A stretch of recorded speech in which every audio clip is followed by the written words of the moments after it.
Regarding Phil's question of the day about these new ads on the sides of buses in the UK that say, "There's probably no God, now stop worrying and enjoy your life," I'm mostly of the same persuasion as he is. I don't really care what the side of a bus has to say about anything.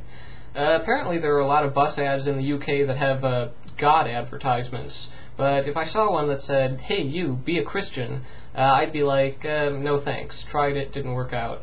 And if I saw an ad that said, "Hey, there's no God," I'd be like, hey, way to waste your money on stating the obvious.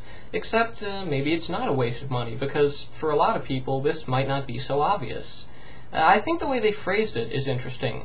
They didn't say there's definitely no God. They said there's probably no God, and this kind of leaves the issue open for discussion. It can start a conversation. I mean, you probably wouldn't see an advertisement for God that said there probably is a God. They usually act like they're a lot more certain than that.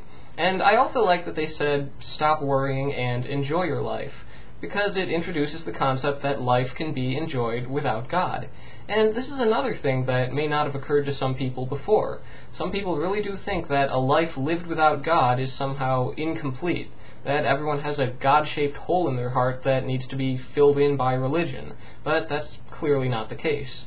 And the ad is basically saying, hey, you know, maybe you don't need God after all. And I think that could get people thinking. Anyway, the whole advertising campaign does kind of come off as just a back-patting circle jerk, just confirms what some people already don't believe. But at the same time, this is something new that hasn't really been done before, and it'll be interesting to see what kind of effect it has. I think it has the chance to make people think about some things they might have just accepted before without ever really considering. So I think it's worth a try, and if it actually does change anything, cool.